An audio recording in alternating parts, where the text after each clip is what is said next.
Thank you, President Summerson and the RISD Board of Trustees. 30-some-odd years ago, I sat in a place similar to where you're all sitting right now with a glorious mixture of joy and anxiety. I was red-eyed from celebrating the night before and more than ready to ease into the next phase of my life. Honestly, I still have very little memory of my ceremony other than the vague sensation of happiness and relief and the slight discomfort of sitting for hours in a very, very hot polyester robe.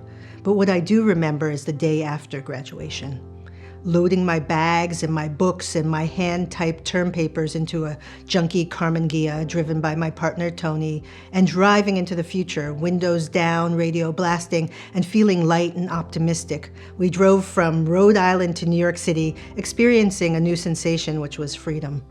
We pulled up in front of my parents' house in Brooklyn on a late, beautiful spring day, where they greeted me in the front yard with a huge, generous smile. And as I began to unload my bags, eager to move back into my childhood home, my mother said, "Wait a minute, what are you doing?" I said, "I'm moving home." And she replied, "Oh, no, we're done." I asked, "What do you mean?" And she held fast. "We're done. It's time for you to move on. You've graduated." I was in a state of absolute shock, confused, baffled. I asked, "What am I supposed to do now? I have no job, I have no place to live." And her response was, "You'll figure it out."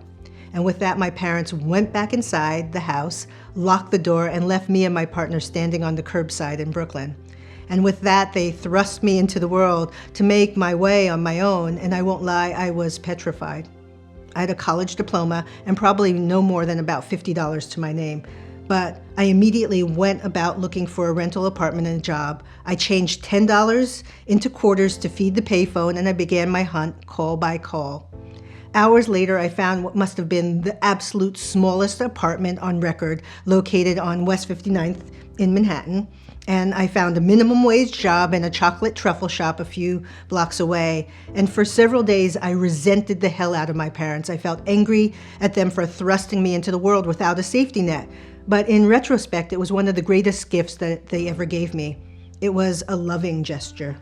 My parents forced me to confront one of my unacknowledged fears, independence, rather than, nurturing and coddling my insecurities. They trusted that I had been given excellent tools to succeed, even if I didn't know it at the time. And all these years later, I still keep a photograph that I snapped of my parents on that day after graduation. They were smiling and happy and proud and relieved, probably very much like your parents are today. And to this day, that image of my parents is my screensaver on my computer. It's my reminder to confront each day with the intrepidness and inventiveness that allowed me to drive away from my home armed with only $50 in my pocket, my imagination, and a college diploma. And it is that college diploma that emboldened me, that became my weapon against insecurity.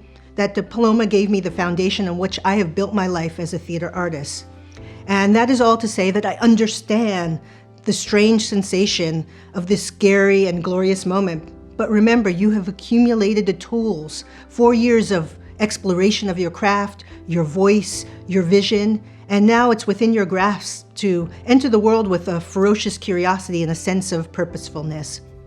And what can I offer you by way of wisdom? Because I know it's expected of me in this moment. As a theater artist, these are a few things I tell myself before I begin anything new.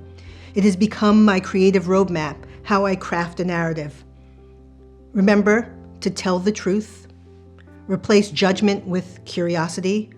Allow your narrative to dictate the form that it takes. Remember to experiment and allow discoveries to be made during the rehearsal process. Don't be afraid to revise your narrative when necessary. Ignore or engage with the critics, but do not let them impede your passion or your progress. And finally, remember to sustain the complexity of the world, because you have to be present, you have to be passionate, be mindful, be open, be forgiving, be protective, be kind to everyone, including yourselves. And remember that at some point, we all get lost in our desires. We surrender to notions of who we should be and what path we should take. We peer into other people's windows as we're driving past and debate whether we should change lanes. But it's okay to take the circuitous, inconvenient, bumpy, ugly road that no one else has bothered to travel because it's where discoveries are made. And I offer my congratulations to the class of 2021. What a crazy friggin' year it's been. You have done what no other class before you has done in the 21st century. You have survived and beat a pandemic. You have been part of shaping a cultural and social revolution, and now you have graduated into the world that hopefully you'll make better.